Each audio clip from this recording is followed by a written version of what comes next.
뇌 박사의 재밌는 뇌 이야기.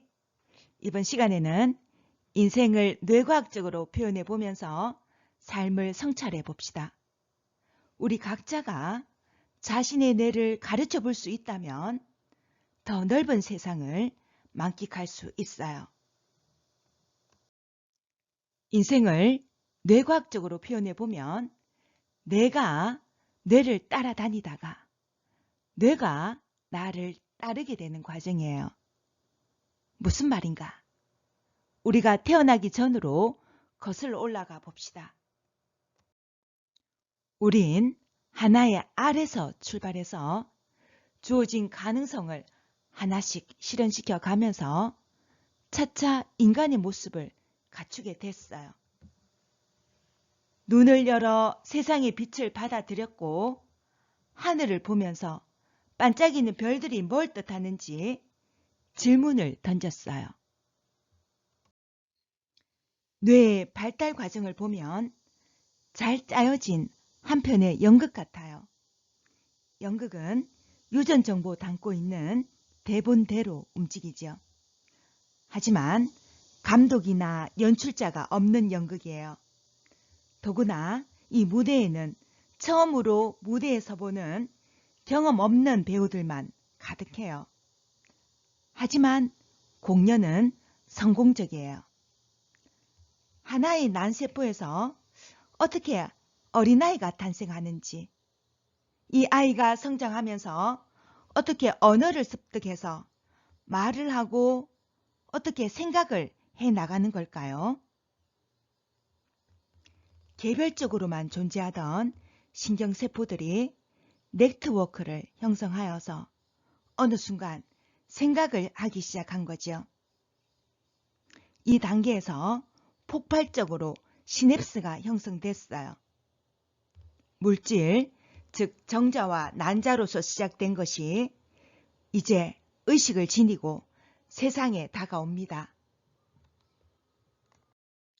갓난아기는 머리도 가누지 못할 만큼 약하게 태어나긴 하지만 이미 뇌에서는 도파민 시스템이 활동하고 있어요. 즉 아기는 세상을 탐험할 준비가 돼 있죠. 인간은 성장하면서 행동을 제어하는 중추가 도파민 시스템에서 전두엽으로 넘어갑니다. 이 변화를 행동의 전두엽화라고 해요. 태어날 때 뇌 무게는 약 350g이에요. 어른의 약 4분의 1밖에 안 되죠. 그 후에 1분의 1mg씩 자라서 1년 만에 2배의 크기가 돼요. 4살쯤에는 1200g, 10살에는 1300g, 거의 성인과 비슷하게 돼요. 이렇게 완성되어 가는데 완성되기 전 뇌는 필요치 않은 신호를 만들어내요. 그 신호에 속수무책으로 반응하다 보면 이상한 행동이 나오죠. 선생님이 숙제를 내주는 순간 선생님께 집중을 해야 해요. 근데 뇌가 명령 내리는 엉뚱한 대상에 집중하는 거예요. 이른 아동의 뇌를 찍어봤어요. 전두엽에 혈류량이 떨어져 있고 대사가 감소된 것이 밝혀졌어요. 이 현상은 유년기 내에서만 일어나지 않아요. 어른이 돼서도 뇌는 부적절한 신호를 만들어내죠. 저명한 인사가 본능적인 실수를 저지르는 것도 그 예죠. 뇌가 만들어내는 신호를 추종한 결과예요. 2016년 힐러리 클린턴이 도널드 트럼프와 미국 대통령 자리 놓고 경쟁하던 때였어요. 힐러리 남편 빌 클린턴 전 미국 대통령이었죠. 이분이 엉뚱한 곳을 보고 있는 영상이 찍혔어요. 곤혹을 치렀어요. 옆에 아내 있는데 빌 클린턴 눈과 신경이 트럼프의 딸 이방카에게 몰입되고 있어서 구설수에 올랐죠. 뇌는 관심 있는 오브젝트를 향해서 자동으로 끌려요. 뇌가 만들어낸 이 행동은 본인은 알아채지 못할 수도 있어요. 본능적인 시선이 부적절한 데로 향하는 건 바꿀 수도 없어요. 뇌회로 프로그램이기 때문이죠. 다만 이 상태를 1초 이상 지속하면서 느끼는 건 내 책임이죠. 눈길이 저절로 어딘가로 향하는 건 내 기능이에요. 하지만 바로 원래 자리로 되돌릴 수 있는 것도 뇌 기능이죠. 그럼 자동으로 돌아가는 뇌 프로그램을 어떻게 조절할 수 있을까요? 어떻게 뇌를 따르지 않고 뇌가 나를 따르게 할 수 있을까요? 다행히 뇌는 스스로 관찰하는 능력이 있어요. 자각이 있다는 거예요. 뇌 스스로 부적절한 반응을 의식하면 오류를 수정하려고 노력해요. 스마트폰이나 게임에 중독돼 있다 칩시다. 그런 나 자신을 바라볼 수 있게 되면 증상을 치료할 수 있어요. 나를 스스로 관찰하는 거예요. 중독을 일으키는 내 행동 패턴을 점검해 보는 거예요. 이번에는 뇌와 몸, 어느 게 더 우세할까? 이 문제를 다뤄보죠. 뇌는 몸으로부터 정보를 받아들이고 반응해요. 그렇게 해서 자기 존재 가치를 드러내는 거예요. 몸과 뇌는 나눠지지 않아요. 애써 나눠보면 둘 다 그 의미를 잃어요. 그럼에도 뇌가 몸을 지배하지 않냐 견해는 있어요. 뇌가 몸보다 더 우세해 보이는 측면이 있어요. 앞서 말한 중독을 예로 들 수 있어요. 술은 왜 자꾸 마시게 되나요? 맛있는 음식은 왜 계속 먹게 되나요? 손이 움직이니까? 혀가 움직이니까? 뇌 자신의 욕망을 위해서 아닌가요? 위장이 꽉 차도 계속 음식을 먹어요. 간이 굳어 기능 못하는데도 계속 술 마셔요. 뇌는 몸을 골병들게 하면서도 자기 욕구를 따라요. 알코올 중독, 마약 중독은 몸을 망가뜨리면서도 뇌의 욕구를 따르는 상태예요. 중독에 빠진 뇌의 욕구가 얼마나 강력한지 이분 체험담 들어보죠. 호시탐탐 약물을 사용할 기회를 엿보면서 그걸 위해서라면 어떤 대가든 지불했어요. 13살 때 마시기 시작한 알코올이 삶을 견딜 만하게 해줬고 대마는 유쾌하게 만들어줬어요. 코카인은 핫하게, 암페타민은 신나게 만들어줬다 해요. 그 모든 자유의 끝은 어디였을까요? 그 약물의 마술의 대가로 조금씩 자신을 팔아 넘겼다 합니다. 20년 넘게 약물에 취해서 밑바닥 인생을 경험했어요. 이분이 중독을 연구하는 뇌과학자가 되셨어요. 자신의 경험과 과학자가 되어 발견한 걸 책 중독에 빠진 뇌과학자로 남겼어요. 알코올 중독이나 마약 중독은 몸을 망가뜨리면서도 뇌의 욕구를 따르는 상태죠. 하지만 우리 몸도 가만히 있진 않아요. 대받아칩니다. 뇌에 맞서서 대들죠. 어떻게? 예를 들어 볼까요? 몸 안으로 들어온 알코올은 위와 소장에서 흡수가 되죠. 간에 도착해서 독소 분해 과정을 거쳐요. 하지만 과음으로 처리 용량을 초과한 알코올은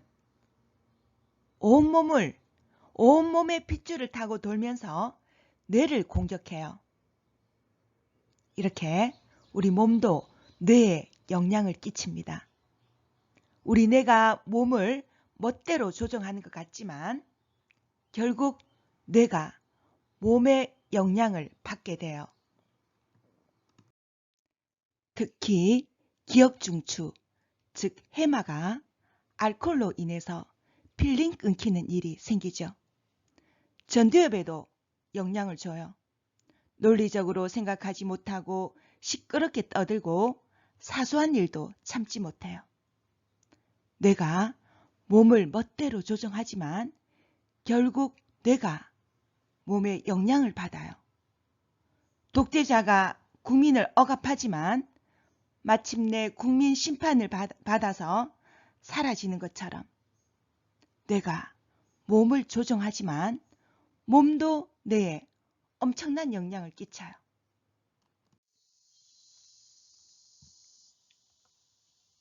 알코올이 뇌 손상을 가져오는 경로를 다시 봅시다. 지금 알코올이 몸 안으로 들어오고 있어요.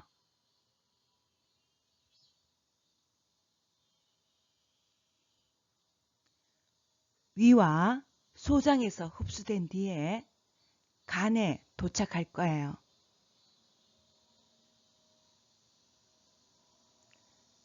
간에서 독소 분해 과정을 거칩니다. 그러나 과음으로 처리 용량을 초과한 알코올은 온몸에 핏줄을 타고 돌면서 뇌를 공격해요. 인제대 뇌과학 연구소예요.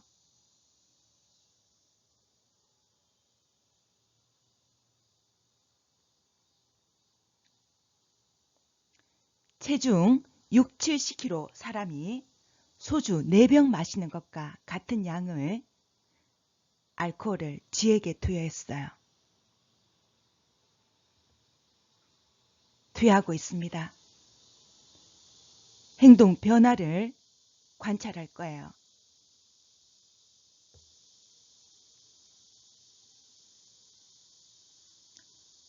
(5분이) 지나자 활발하게 움직이던 쥐가 행동을 멈췄어요.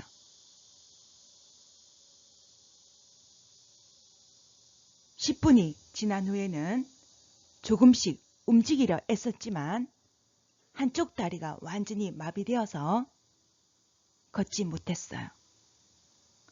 알코올로 인해서 뇌에 이상이 생긴 거예요. 침투한 알코올은 신경 전달 물질에 영향을 미쳐서 시냅스의 신호 전달을 교란시켜요. 그 모습을 지금 보여주고 있습니다.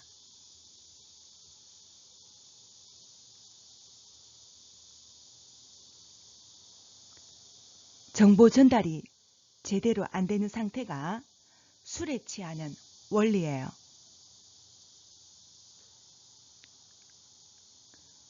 과음은 블랙아웃, 즉 일시적인 기억 상실도 초래해요.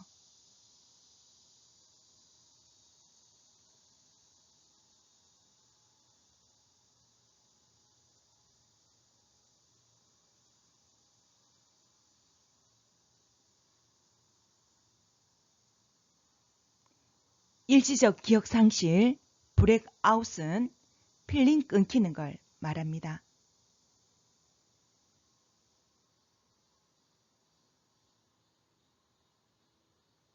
필링 끊기는 것은 측두엽에 있는 해마에 이상이 생긴 경우예요.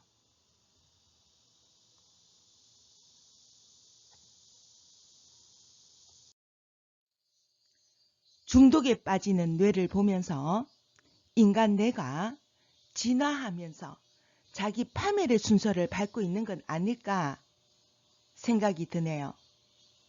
분명한 건 인간 뇌가 아주 짧은 시간 동안 너무 급속도로 발전해 왔다는 거예요.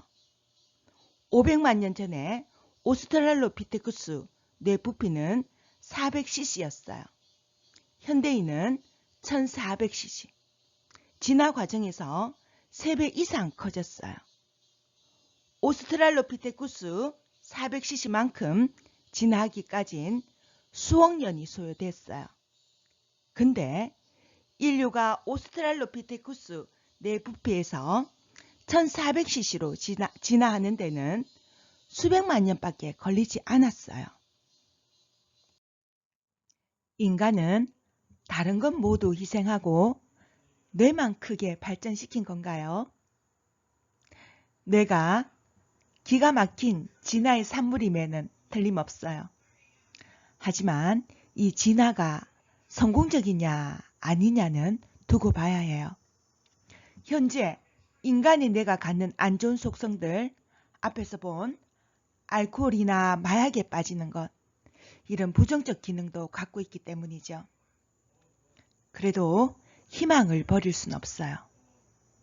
인간의 뇌에 부정적 속성들이 있지만 한편으론 그런 문제점을 자각하는 기능도 뇌가 갖고 있잖아요.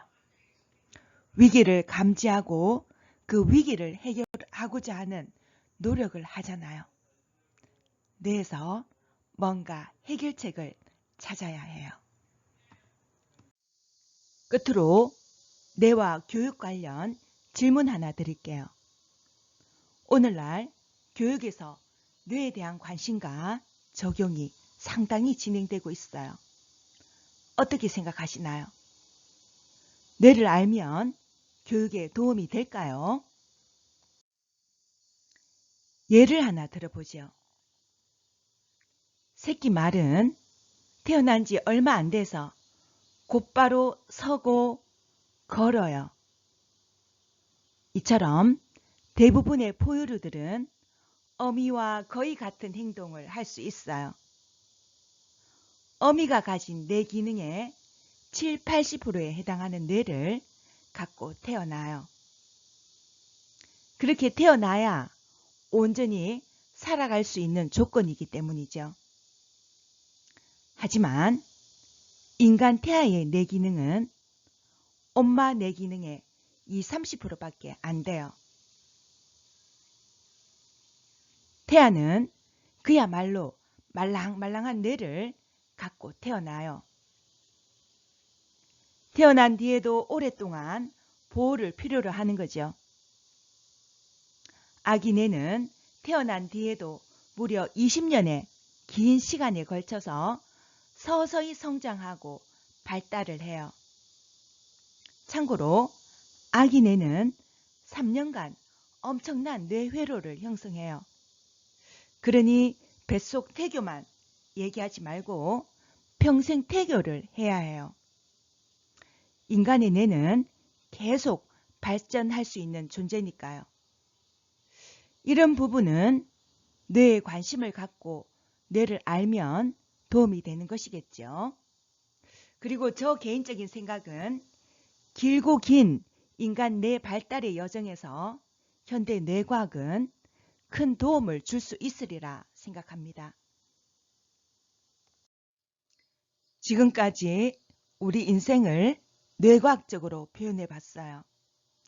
뇌과학적으로 본 인생은 내가 뇌를 따라다니다가 뇌가 나를 따르게 되는 과정이죠.